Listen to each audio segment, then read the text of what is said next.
بسم اللہ الرحمن الرحیم۔ آج کی کلاس میں ہم انشاءاللہ احادیث سے متعلق پڑھیں گے 40 احادیث۔ حدیث کا لغوی معنی ہوتا ہے، حدیث کا لغوی معنی خبر اور بات وغیرہ کے آتے ہیں کہ ہر آدمی کی خبر اور بات کو حدیث کہتے ہیں، لیکن اس کا اصطلاحی معنی آپ علیہ السلام کے اقوال، جو آپ کی باتیں ہیں، آپ کے افعال جو آپ نے کام کیے ہیں، آپ کی تقریر کو حدیث کہتے ہیں۔ یعنی آپ کی باتوں، آپ کے اعمال اور صحابہ کے جن اعمال پر آپ نے خاموشی اختیار کی، صحابی نے ایک عمل کیا، آپ علیہ السلام نے اس صحابی کو دیکھا اس عمل کرتے ہوئے اور آپ نے اس کو کچھ بھی نہیں کہا، اگر غلط ہوتا تو حضور ضرور ٹوکتے، اس لیے کہ آپ علیہ السلام بھیجے اس لیے کہ غلط چیزوں کو ختم کیا جائے اور نیک چیزوں کو، اچھی چیزوں کو جو ہے عام کیا جائے۔ اگر صحابی کا وہ کام ٹھیک نہ ہوتا تو حضور ضرور منع فرماتے ہیں، لیکن منع نہیں فرمایا تو اس کا مطلب ہے کہ یہ بات ٹھیک ہے اور اس پہ عمل کرنا جائز ہے۔ تو یہ تین چیزیں احادیث میں داخل ہیں، ایک اقوال، افعال اور تقریر۔ اب یہاں پر ہم جو 40 حدیثیں جب بیان کریں گے تو اس میں ہم آپ علیہ السلام کے اقوال ہی کا ذکر کر رہے ہیں، تو اقوال سے متعلق 40 حدیثیں ہم ذکر کریں گے۔ ایک عمل ہو اور ایک قول ہو، تو یہ بات ذہن میں رہنی چاہیے کہ عمل سے زیادہ جو مضبوط چیز ہے وہ قول ہے۔ عمل ممکن ہے حضور کے لیے خاص ہو، حضور کا اپنے لیے خاص عمل ہو، لیکن قول سب کے لیے ہوگا۔ تو قول اور عمل میں جب آ جائے، آپس میں مقابلہ ہو جائے، تو قول کو زیادہ ترجیح دی جاتی ہے، قول طاقتور ہوتا ہے۔ تو اقوال رسول صلی اللہ علیہ وسلم بیان کریں گے۔ حدیث میں آتا ہے جو 40 حدیثیں یاد کر لیں تو قیامت کے دن اللہ پاک اس کو انبیاء، علماء کے ساتھ اٹھائیں گے، اور یہاں تک کہ انبیاء اور شہداء تک کا جو حدیث میں تذکرہ ہے، اللہ پاک اس کو علماء، شہداء، انبیاء کے ساتھ اس کا حشر کریں گے۔ جو 40 حدیثیں یاد کر لیں تو ہم اس کو انشاءاللہ پڑھیں گے 40 حدیثیں، اور آپ اس کو بار بار سنیں تو انشاءاللہ ایسے ایسے دن میں ایک ایک حدیث یاد کریں، اور میں اس کو عربی اس کے ساتھ بھی پڑھوں گا، اور تو آپ بھی اس کو عربی میں بعد میں دہراتے رہیں تو انشاءاللہ اب روز ایک حدیث سیکھیں تو 40 دن میں 40 حدیثیں ہو جائیں گی، اور یہ بہت اہم چیز ہے۔ پہلی حدیث، قال رسول اللہ صلی اللہ علیہ وسلم، آپ صلی اللہ علیہ وسلم نے ارشاد فرمایا، انما الاعمال بالنیات، اعمال کا دار و مدار نیتوں پر ہے۔ ہماری نیت ٹھیک ہوگی تو عمل ہوگا، اس لیے آپ ایک عمل کے اندر کئی نیتیں بھی کر سکتے ہیں۔ آپ 2 رکعت نفل پڑھ رہے ہیں، آپ اس 2 رکعت نفل میں استخارے کی نیت بھی کریں، اس میں صلاۃ حاجت کی نیت بھی کریں، اس میں توبہ کی نیت بھی کریں، اس میں شکر کی نیت بھی کریں، اس میں اللہ سے مدد کی نیت بھی کریں۔ 4-5 کئی نیتیں جو نا آپ ایک ہی مرتبہ 2 رکعت نفل میں کر سکتے ہیں۔ تو اگر نیت ٹھیک ہوگی تو عمل ٹھیک ہوگا۔ نیت کے اندر ریا ہے، دوسروں کو دکھانے کے لیے، تو پھر کوئی عمل بھی معتبر نہیں ہے۔ لہذا نیات کو ٹھیک کرنا سب سے اہم ہے۔ میں پڑھا رہا ہوں تو اپنی نیت ٹھیک کروں، خالص اللہ کے لیے پڑھا رہا ہوں۔ آپ پڑھ رہے ہیں تو نیت ٹھیک کریں، میں خالص اللہ کے لیے پڑھ رہا ہوں، تو یہ پڑھنا پڑھانا ثواب ہے۔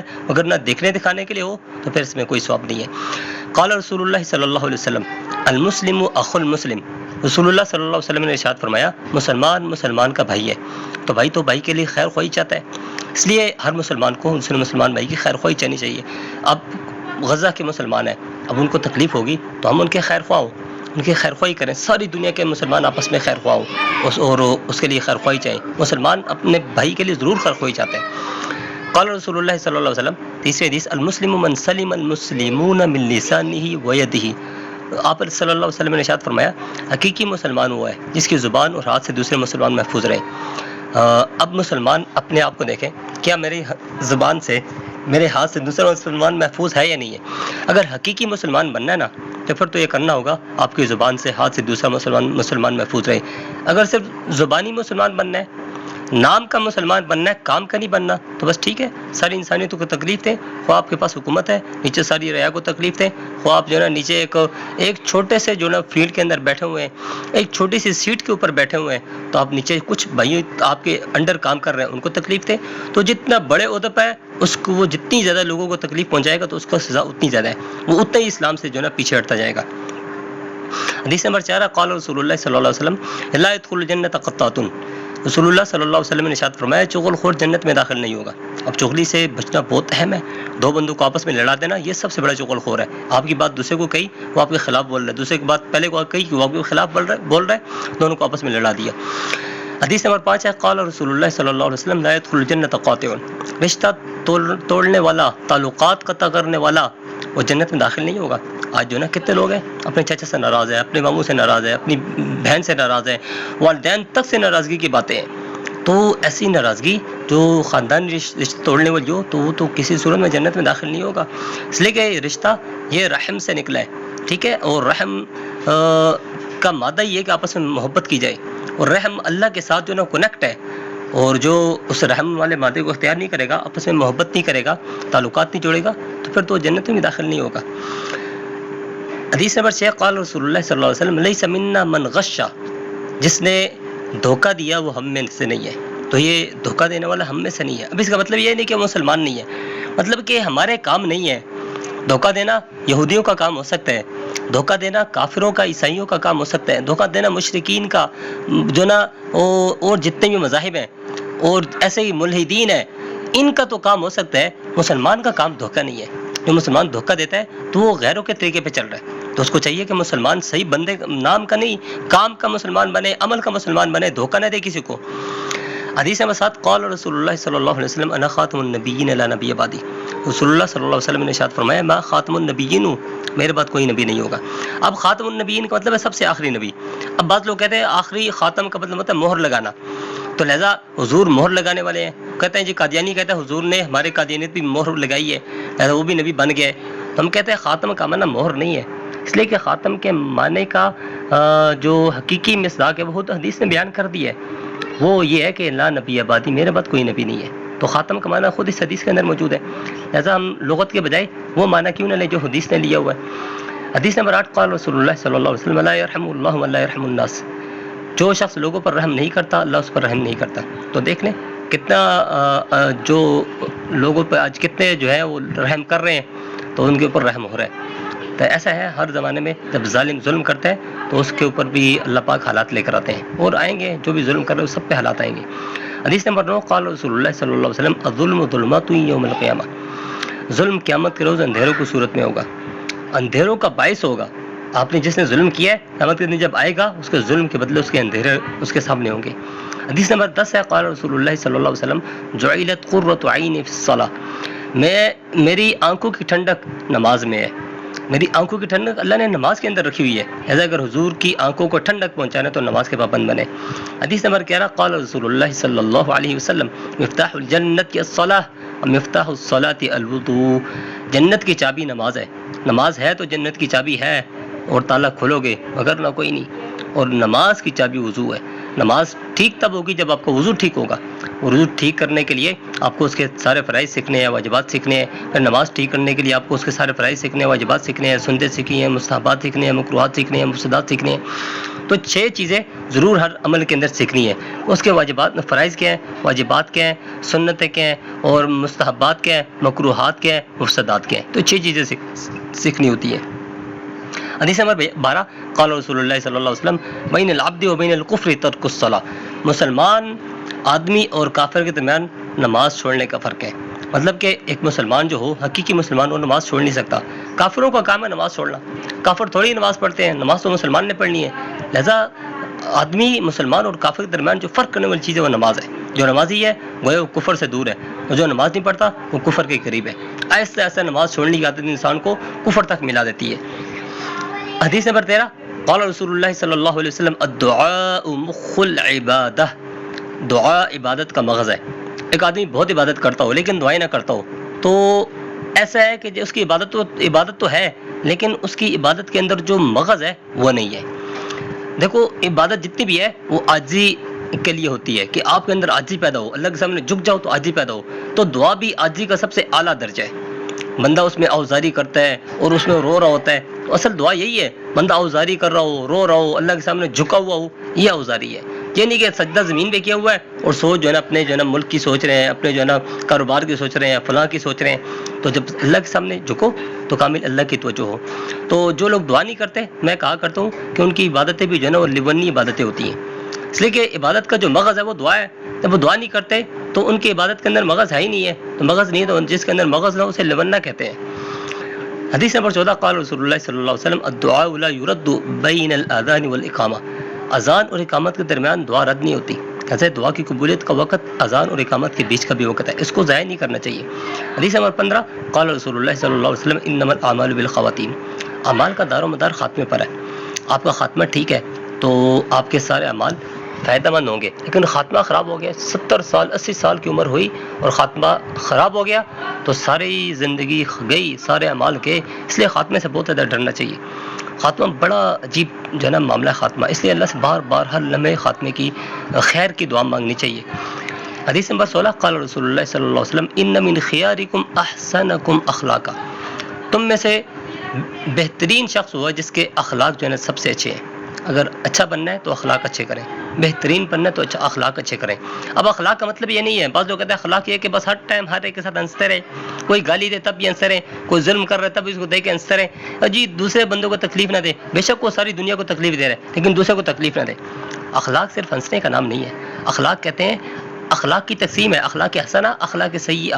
اچھے اخلاق، برے اخلاق۔ اچھے اخلاق کیا ہے؟ آپ کی سخاوت ہے، آپ کی ہمدردی ہے، مسلمانوں سے محبت ہے، لوگوں کے ساتھ تعلقات اچھے قائم کرنا ہے، صلہ رحمی ہے، تو یہ سارے اچھے اخلاق ہیں۔ اس کے علاوہ بہت تفصیلی اچھے اخلاق اور بھی ہیں۔ اور جو برے اخلاق ہیں وہ کینہ ہے، بغض ہے، حسد ہے، ریاکاری ہے، تکبر ہے، حسد ہے، یہ سارے جو ہے نا برے اخلاق ہیں۔ پھر حدیث نمبر 17 قال رسول اللہ صلی اللہ علیہ وسلم من صمت نجا، کہ جو شخص خاموش رہا اس نے نجات پائی، جو خاموش رہا اس نے نجات پائی۔ اس لیے خاموشی انسان کو نجات دیتی ہے۔ جو بندہ زیادہ بولتا ہے نا تو عموماً پھنس جاتا ہے، زیادہ بولنے والا اس لیے کہتے ہیں یار جہاں بولنا وہاں بولو، جہاں نہیں بولنا خاموش رہو، بس اپنی جان سائڈ پہ کرو، تو خاموش رہنے والے نے نجات پائی۔ حدیث نمبر 18 قال رسول اللہ صلی اللہ علیہ وسلم الدنیا سجن المؤمن و جنت الکافر، دنیا مومن کے لیے قید خانہ ہے، کافر کے لیے جنت ہے۔ جیسے قید میں ایک بندہ خوش نہیں ہوتا تو مومن بھی دنیا میں خوش نہیں ہوتا، اس نے تو اپنے اللہ سے ملاقات کرنی ہے۔ جیسے کافر ہے وہ مومن، جیسے ایک انسان جنت میں خوش ہوتا ہے تو کافر بھی دنیا میں ایسے خوشی کی زندگی گزار رہا ہے، لیکن یہ اس کی عارضی جنت ہے، اس کی اتنی بڑی خیر اس کے اندر نہیں ہے۔ تو مومن کے لیے قید خانہ ہے، قید خانے میں کوئی خوشی سے نہیں رہ رہا ہوتا۔ مسلمان بھی دنیا میں کوئی خوشی سے نہیں رہ رہا، یہ تو رہ رہا ہے بس اللہ کی عبادت کرنی ہے اور پھر اس کے بعد میں نے اللہ سے ملاقات کرنی ہے، تو یہ مومن کے لیے قید خانہ ہے۔ اور مومن جو ہے نا قید خانے سے ہر آدمی جلدی نکلنا چاہتا ہے، تو مومن بھی جب اللہ کی محبت اس کے دل کے اندر ہو تو دنیا کے قید سے نکلنا چاہتا ہے، اپنے اللہ کے پاس جانا چاہتا ہے۔ اور کافر کے لیے جنت ہے۔ آج لوگ کہیں کافروں کو اتنا مال دیا گیا ہے، آپ کہنے جی کافروں کو تو ہے ہی دنیا جنت، آخرت میں ان کے لیے کچھ ہے ہی نہیں ہے، اگر ان کو مال دیا گیا تو کیا ہوا، اس کے بعد ان کے لیے بڑی ہلاکت ہے۔ ان کو جو مال دیا گیا اس کی مثال تو ایسے ہے جیسے آپ کسی چوہے کو پکڑنے کے لیے مزیدار قسم کا ٹماٹر اور اس کے بعد جو ہے نا مسالہ چھڑک دیں، چوہا کہے جی ماشاء اللہ سبحان اللہ آج تو بڑا جو ہے نا میرا اکرام ہوا ہے، تو چوہا اکرام کے لیے آئے تو اسے پکڑا جائے۔ ایسے ہی کافروں کو جو دنیا ملی ہے اس کے جو ہے نا کثرت مال، کثرت جو ہے نا ان کے پاس ہر چیز موجود ہے، تو اس کا مطلب ہے دنیا یہ آخرت کے پکڑ کے لیے ہے ان کے پاس۔ تو ایسے ہی اگر مسلمان کے پاس بھی دنیا زیادہ ہے اور اس دنیا نے اس کو غافل کر دی ہے تو دنیا اس کی آخرت کی پکڑ کا ذریعہ بنے گی، اور اگر دنیا میں اس اعمال کو ٹھیک طریقے سے استعمال کرے پھر تو اس کے لیے بڑی خیر ہے۔ حدیث نمبر 19 ہے قال رسول اللہ صلی اللہ علیہ وسلم کل معروف صدقۃ، ہر نیکی بلائی صدقہ ہے، سبحان اللہ بھی صدقہ ہے، الحمدللہ بھی صدقہ ہے، اللہ اکبر بھی صدقہ ہے، لا الہ الا اللہ بھی صدقہ ہے، تو جتنی بھی نیکی ہیں وہ ساری صدقہ ہے، تو کوئی نبی نیکی بھی بندہ نہ چھوڑے۔ اب حدیث نمبر 20 قال رسول اللہ صلی اللہ علیہ وسلم الکلمۃ الطیبہ صدقۃ، اچھی بات بھی صدقہ ہے، کسی کو اچھی بات بتا دو، کسی کا راستہ ٹھیک کر دو، کسی کی پریشانی دور کر دو، کسی کے ٹینشن کے وقت اس کو تسلی دے دو، کسی بیمار کو تسلی دلا دو، کسی غمگین کو اس کے غم دور کرنے میں کوئی اچھی سی بات کر دو، تو ہر طرح کی اچھی باتیں یہ سب صدقہ ہے، کلمہ صدقہ ہے، استغفار صدقہ ہے، یہ سب صدقے ہیں۔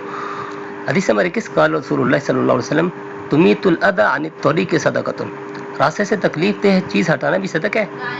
صدقات کی بڑی تفصیلات ہیں، تکلیف دہ چیزیں ہٹا دو۔ حدیث میں آتا ہے کہ ایمان کی سب سے اعلیٰ شاخ کیا ہے، وہ توحید کا اقرار ہے، اور سب سے ادنا شاخ کیا ہے، وہ یہ کہ ادنا چیز ایمان کا شعبہ وہ راستے سے تکلیف دہ چیز ہٹاتے ہیں۔ تو اس کے آج لوگ اس کی بہت بے پرواہی کرتے ہیں، گند پڑا ہوا معاشرے راستے میں تو یہ نہیں کہ ہٹا دیں، گند تھوڑا سا پڑا ہوا اوپر سے اوپر تھوک کے تھوڑا اور گند زیادہ کر دیتے ہیں، اور تھوکنے بھی کو بھی چھوڑیں، محلے میں گلی میں کوئی گند پڑا ہوا ہے تو اوپر سے آگے بندہ کہتا ہے جی یہ ڈیران خانہ ہے، دعا کے اس گند کے اوپر اپنے گھر کا گند ہی ڈال دیتا ہے، پھر تریا کے ادھر ڈال دیتا ہے، یہ نہیں کہ صاف کریں، وہ دعا تریا اسی کو ڈیران خانہ بنا دیتے پھر، تو یہ بہت ہے نا بری چیز ہے، اس سے بچنا چاہیے۔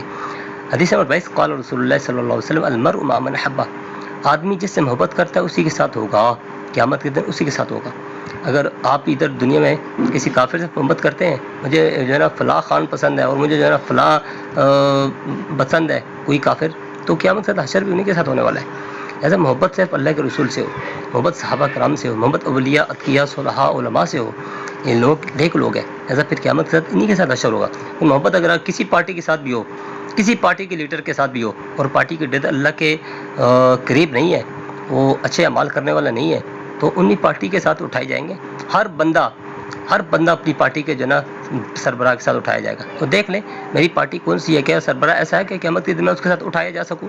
ایسا ہے، اس کے اعمال اچھے ہیں، اس کی زندگی اس شریعت کے مطابق ہے، اس لیے اپنے جو نا سربراہوں کو دیکھ لیں، جس سے آپ محبت کرتے ہیں، جس کے لیے آپ نعرے لگاتے ہیں، جس کے لیے آپ جلسے جلوس کرتے ہیں۔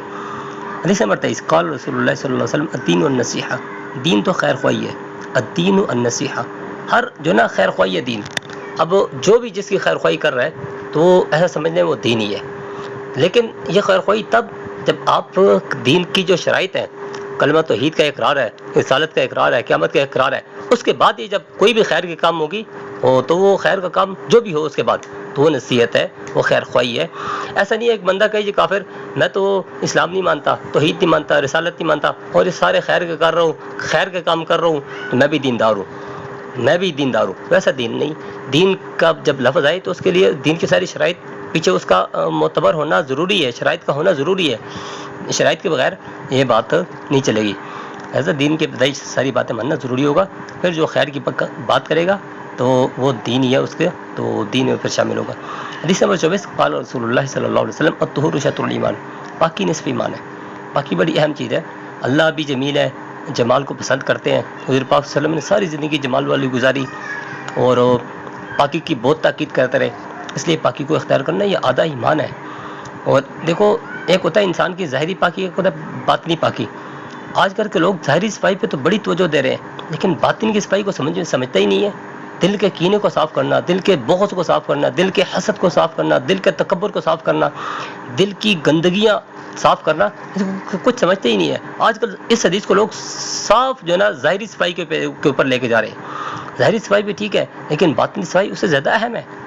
باطنی صفائی، اگر آپ نے ظاہری بہت خوبصورت کاٹن کا کڑک دار سوٹ پہنا ہوا ہے اور باطن میں اس سوٹ کو پہن کے تکبر تمہارے دل میں پیدا ہو رہا ہے، تو یہ سوٹ تمہاری جہنم میں جانے کا ذریعہ ہے۔ دل کے اندر تکبر پیدا ہو گیا، یہ جو نا جہنم کے کپڑے ہیں جو تمہارے دل کے اندر تکبر پیدا کر رہے ہیں۔ کپڑے بے شک پاک ہو، اچھے ہوں، لیکن تکبر نہ پیدا ہو، اس لیے پہلے دل کی صفائی ضروری ہے، پھر جو ہے نا باہر کی صفائی آپ کو فائدہ دے گی۔ حدیث نمبر 25 قال رسول اللہ صلی اللہ علیہ وسلم خیرکم من تعلم القرآن وعلمہ، تم سے بہتر وہ ہے جو قرآن سیکھے اور سکھائے۔ صرف سیکھے نہیں، سیکھے اور سکھائے۔ بعض کہتے ہیں جی ہم سیکھ رہے ہیں ہم بہتر ہیں، تو اس میں ہے کہ سیکھنے والا بھی اور سکھانے والا، سیکھنے کے ساتھ سکھائے بھی تب بہتر ہے۔ لیکن بعض لوگوں نے تشریح کی ہے کہ سیکھنے والا بھی بہتر ہے اور سیکھنے کے ساتھ آگے سکھا رہا ہے تو وہ اس سے بھی زیادہ بہتر ہے۔ حدیث نمبر 26 قال رسول اللہ صلی اللہ علیہ وسلم اشراف امتی حملۃ القرآن، میری امت کے معزز ترین لوگ حفاظ کرام ہیں۔ اب حفاظ کرام کا مطلب یہ ہے کہ جو حفاظ ہوں اور ساتھ اس کے اوپر عمل بھی ہو، اس کی سمجھ بھی ہو، حفاظ ہو اور ساتھ اس پہ اوپر عمل بھی ہو اور سمجھ بھی ہو۔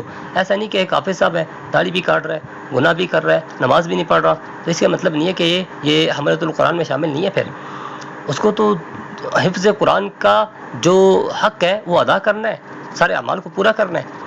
حدیث نمبر 27 قال رسول اللہ صلی اللہ علیہ وسلم بلغوا عنی ولو آیہ، میری طرف سے ایک آیت بھی تم تک پہنچے اس کو آگے پہنچاؤ۔ اب ہم کیا کرتے ہیں، ہمیں اتنی خیر کی باتیں پہنچی ہوئی ہیں، ہم محلے میں کسی دوسرے کو نہیں بتاتے، اپنی میٹنگ میں اپنی مجلسوں میں دنیا کی باتیں تو کرتے ہیں، حدیث پاک نبی پاک صلی اللہ علیہ وسلم کی باتیں، اللہ کی باتیں جو ہمیں معلوم ہے وہ کسی کو نہیں بتاتے۔ حالانکہ یہ ہماری ذمہ داری ہے، ایک بات بھی آپ تک کوئی خیر کی موجود ہے وہ آگے پہنچاؤ، یہ ذمہ داری ہے۔ یہ نہیں کہ بس تبلیغ والوں کی ذمہ داری ہے، علماء کی ذمہ داری ہے، ہر ایک کی ذمہ داری ہے۔ قال رسول اللہ صلی اللہ علیہ وسلم خیرکم خیرکم لاہلی وانا خیرکم لاہلی، تمہیں سے سب سے اچھا وہ ہے جو اپنے گھر والوں کے ساتھ، بیوی بچوں کے ساتھ سب سے اچھا ہو۔ اور پھر خود فرمایا حضور نے، اور میں اپنے گھر والوں کے ساتھ سب سے زیادہ اچھا ہوں۔ اگر اچھا بننا ہے تو گھر والوں کے ساتھ اچھا بنو۔ ایسے لوگ آپ دیکھیں گے معاشرے میں سب سے اچھے ہیں جی، بڑا اچھا ہے، گھر میں لوگ کہیں گے یار جان چھوٹ جائے اس سے ہماری۔ تو آپ کے اچھے برے ہونے کے جو اصل گواہ ہیں وہ تو آپ کے گھر کے لوگ ہیں، محلے والے نہیں۔ محلے والے میں تو نام کے لیے لوگ اچھائیاں کر رہے ہوتے ہیں، آپ کے گھر کے لوگ بتائیں گے یہ کیسا ہے، یہ اچھا ہے برا ہے۔ حدیث نمبر 29 قال رسول اللہ صلی اللہ علیہ وسلم افضل الذکر لا الہ الا اللہ و افضل الدعاء الحمد للہ، رسول اللہ صلی اللہ علیہ وسلم نے ارشاد فرمایا افضل ذکر لا الہ الا اللہ، سب سے افضل ذکر لا الہ الا اللہ، یہ دل کی صفائی ہے، سب سے اعلیٰ کلمہ جو 100 دفعہ لا الہ الا اللہ صبح شام پڑھتا ہے اور روزانہ اس کی عادت ہے، ساری زندگی عادت ہے، قیامت کے دن میں اٹھایا جائے گا تو اس کا چہرہ چودھری کی چاند کی طرح چمکے گا۔ اور افضل دعا الحمدللہ. یہ الحمدللہ اللہ کا شکر ادا کرنا بہت بڑی دعا ہے. آپ نے میرے ساتھ اچھائی کی, میں کہوں جی بہت شکریہ مدثر بھائی, تو اس سے آپ کا دل اور خوش ہوگا, پھر آپ مجھے اور نوازیں گے. تو یہ بھی دعا ہے الحمدللہ, ہر چیز پہ الحمدللہ, بہت بڑی دعا ہے. حدیث نمبر 30 قال رسول اللہ صلی اللہ علیہ وسلم طوبى لمن وجد فی صحیفته استغفارا کثیرا.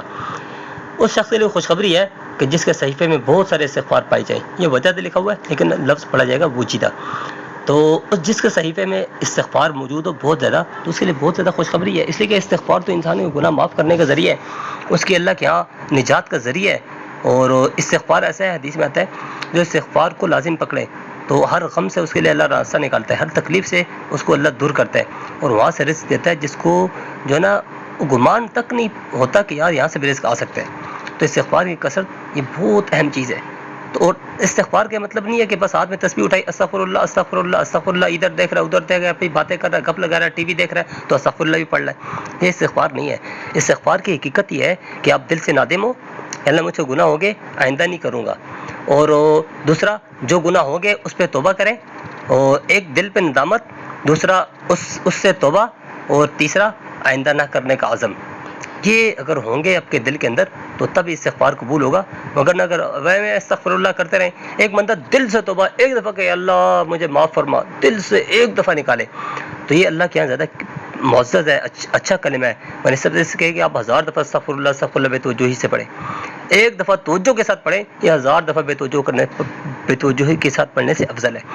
اس لیے کہ اس کے اندر توجہ سے پڑھنے میں دل میں ندامت موجود ہے, اپنے گناہ پہ توبہ کر رہا ہے, معافی مانگ رہا ہے, اور آئندہ نہ کرنے کا عزم ہے. اور پھر اس کے ساتھ اہم چیز یہ ہے کہ حقوق العباد کا معاملہ ہے تو اس کے حقوق واپس کرے. کس سے چوری کی ہے, چوری کی چیز واپس کرے, پھر اس پہ استغفار کرے, تب معاف ہوگا. ایسے نہیں کہ باف چیزیں چھپائیں پھر معافی مانگے اللہ سے بس معاف ہو گئے. حقوق العباد پہنچانا ضروری ہے, اس کے بعد توبہ کرے, استغفار کرے. حدیث نمبر 31 قال رسول اللہ صلی اللہ علیہ وسلم من صلی علی واحدۃ صلی اللہ علیہ عشرہ. جو میرے اوپر ایک دفعہ درود شریف پڑھا اس پر اللہ 10 رحمتیں نازل فرمائیں گے. یہ بہت بڑی خیر ہے. درود پڑھنا حضور کی شان, حضور کے اوپر, یہ ہمارے لیے ایک لازمی چیز ہے, محبت کا جو ہے نا حصہ ہے. حضور نے ہمارے لیے اتنی خیر خواہی کی تو ہمارے لیے ضروری ہے ہم کثرت سے حضور پر درود پڑھیں. ایسی عبادت ہے درود جو ہر وقت قبول ہوگی. اور آج شب جمعہ بھی ہے تو کثرت سے درود پڑھیں, کم از کم 1000 دفعہ روزانہ درود پڑھنے کی کوشش کریں. تو درود کے بہت ساری برکات ہیں, بہت تفصیلات ہیں اس کی, بس ہم مختصر یہ حدیث یاد کر لیں تو کافی ہے. حدیث نمبر 32 قال رسول اللہ صلی اللہ علیہ وسلم لأن نقول سبحان اللہ والحمد للہ ولا الہ الا اللہ واللہ اکبر احب الی مما طلعت علیہ الشمس. آپ علیہ السلام نے فرمایا کہ میں سبحان اللہ الحمدللہ لا الہ الا اللہ اکبر کہوں, مجھے یہ چیز اس سے میں زیادہ محبوب ہے جس پر طلوع ہوتا ہے سورج, جس پر سورج طلوع ہوتا ہے. یعنی پوری دنیا سے زیادہ محبوب کلمات حضور کے ہاں یہ ہے, 3 کلمات سبحان اللہ الحمدللہ لا الہ الا اللہ اللہ اکبر. یہ جنت کے پودے ہیں, یہ 3 کلمات جنت کے پودے ہیں. حدیث نمبر 33 قال رسول اللہ صلی اللہ علیہ وسلم الجنت تحت اقدام الامہات. جنت ماؤں کے قدموں کے نیچے ہے, اس لیے ماؤں کی بڑی قدر کریں. قیامت کی نشانی ہے کہ بچے ماؤں کی, اپنے والدین کی بات نہیں مانیں گے. قیامت کی نشانی ہے, آج ہم حدیث پڑھ رہے تھے, فرمایا قیامت کی نشانی ہے کہ جو نا ایک آدمی اپنا آقا جنے گا. انتلد الامۃ ربتہا, ایک عورت اپنی ماں جنے گی. مطلب کہ ماں جیسے بچے پہ حکم چلاتی ہے, بچے ماں پہ حکم چلائیں گے. تو ماں کی بڑی قدر کرنی ہے. بہت زیادہ قرآن میں اللہ نے شرک کے ساتھ ماں باپ کا ذکر کیا ہوا ہے کہ شرک نہ کرو اور ماں باپ کی نافرمانی نہ کرو. بہت زیادہ قرآن میں تفصیلات آئی ہیں, ماں باپ کو اف تک نہ کرو, بڑی تفصیلات آئی ہیں. 34 نمبر حدیث قال رسول اللہ صلی اللہ علیہ وسلم رضا ربی فی رضا الوالد وسخط ربی فی سخط الوالد. رب کی رضا والد کی رضا میں ہے اور رب کی ناراضگی والد کی ناراضگی میں ہے. اگر آپ نے دیکھنا ہے مجھ سے میرا رب راضی ہے تو دیکھو تو آپ سے آپ کا والد راضی ہے. اگر والد راضی تو رب راضی ہے, والد ناراض تو رب ناراض. حدیث نمبر 35 قال رسول اللہ صلی اللہ علیہ وسلم من حسن اسلام المرء ترکہ ما لا یعنیہ. آدمی کے اسلام کا حسن یہ ہے کہ وہ لا یعنی فضول چیزیں چھوڑ دے. یعنی کہ ایک اچھا مومن مسلمان وہ ہے, اچھا اسلام والا, کہ جو فضول چیزیں چھوڑ دے. فضول چیزیں مطلب کہ ایسی چیز جس کا نہ دنیا میں فائدہ ہو نہ آخرت کا فائدہ ہو. ایسی چیز جس میں نہ دنیا کا فائدہ نہ آخرت کا فائدہ. سگریٹ پی رہے ہیں, نہ دنیا کا فائدہ نہ آخرت کا فائدہ ہے, فضول چیز ہے, چھوڑ دینی چاہیے. اور ایسے ہی ایسے کام بیٹھ کے ہمیں گپ لگا رہے ہیں جو نا فضول, اور جس میں نہ دنیا کا فائدہ نہ آخرت کا فائدہ ہے, تو ایسے فضول کام چھوڑ دینے چاہیے, کوئی کام والا کام کرنا چاہیے. حدیث نمبر 36 قال رسول اللہ صلی اللہ علیہ وسلم اتقوا النار ولو بشق تمرۃ. رسول اللہ صلی اللہ علیہ وسلم نے ارشاد فرمایا آگ سے بچو اگرچہ ایک کھجور کے ذریعے ہو, کھجور کے ایک ٹکڑے کے ذریعے کوئی نہ ہو. نہیں کہ صدقہ اتنی بڑی نعمت ہے کہ آگ سے بچا دیتی ہے. اب ایک کھجور کے ایک ٹکڑے کے ذریعے سے وہ بھی اگر آپ صدقہ کریں تو اس کھجور کے ایک ٹکڑے سے بھی کیا ہوتا ہے, یہ بھی تمہارے آگ سے بچا سکتا ہے. اس لیے صدقے کو چھوٹا نہ سمجھے. 1 روپیہ ہو 10 روپیہ ہو, اللہ آپ کے 1 10 کو نہیں دیکھتا, آپ کے کروڑ ارب کو نہیں دیکھتا, اللہ آپ کے دل کو دیکھتا ہے, اس میں کتنا اخلاص ہے. اس لیے حدیث میں فرمایا صحابہ کرام کا ایک جو ہے نا ایک مد یا ایک جو ہے نا مٹھی, یہ آپ لوگوں کے عام مسلمانوں کے ایک بہت پہاڑ صدقہ کرنے سے افضل ہے. اس لیے کہ وہ کس اخلاص کے ساتھ صحابہ صدقہ کر کے گئے ہیں. حدیث نمبر 37 قال رسول اللہ صلی اللہ علیہ وسلم لا یؤمن احدکم حتی یحب لاخیہ ما یحب لنفسہ. تم میں سے کوئی شخص مومن نہیں ہو سکتا جب تک وہ اپنے بھائی کے لیے وہ پسند نہ کرے جو اپنے لیے پسند کرتا ہے. اگر سچا مومن بننا نا تو اپنے بھائی کے لیے وہ پسند کرو جو اپنے لیے پسند کرتے ہو. ہم آج کیا کرتے ہیں, اپنے لیے تو بڑے اچھی چیزیں پسند کرتے ہیں, بھائیوں کے لیے پسند نہیں کرتے. اچھا اپنے لیے تو بہت خیر پسند کرتے ہیں, کسی مسلمان کے لیے وہ خیر پسند نہیں کرتے. اب یہ نہیں کہ بھائی اپنا خونی بھائی, اسلامی بھائی, اصل نے اسلام نے جو بھائی بنایا ہے وہ اسلام کے اس پہ بھائی بنایا ہے. اسلام کی حیثیت سے سارے بھائی ہیں. اپنے بھائی کے لیے مسلمان کے لیے وہی پسند کرے جو اپنے لیے پسند کرتے ہو. حدیث نمبر 38 قال رسول اللہ صلی اللہ علیہ وآلہ وسلم لا یؤمن احدکم حتی اکون احب الیہ من والدہ وولدہ والناس اجمعین. آپ صلی اللہ علیہ وسلم نے فرمایا کہ تم میں سے کوئی شخص مومن نہیں ہو سکتا یہاں تک کہ میں اس کے نزدیک اس کے والدین, اس کی اولاد اور تمام لوگوں سے زیادہ محبوب نہ ہو جاؤں. اگر سچا مومن بننا ہے نا تو حضور کی کامل اتباع کریں, سچا مومن بننا. تو حدیث نمبر 39 آیت المنافق ثلاث اذا حدث کذب واذا وعد اخلف واذا اؤتمن خان. رسول اللہ صلی اللہ علیہ وسلم نے ارشاد فرمایا منافق کی 3 نشانی ہے, جب بات کرے تو جھوٹ بولے, جب وعدہ کرے تو خلاف ورزی کرے, اور جب امانت اس کے پاس رکھی جائے تو خیانت کرے. اللہ پاک ہم سے ان سب چیزوں سے ہمیں محفوظ فرمائے. حدیث نمبر 40 قال رسول اللہ صلی اللہ علیہ وسلم التائب من الذنب کمن لا ذنب له. گناہ سے توبہ کرنے والا ایسا ہے جیسے اس نے کبھی گناہ کیا ہی نہیں. تو یہ الحمدللہ 40 حدیثیں پوری ہو گئیں. تو آپ اس کو دہرائیں, بار بار سنیں, دہرائیں اور اس کو یاد کریں تاکہ بڑی حدیث جو آپ علیہ السلام نے ارشاد فرمائی ہے اس کے ہم مستحق بن جائیں. اللہ پاک عمل کی توفیق عطا فرمائے.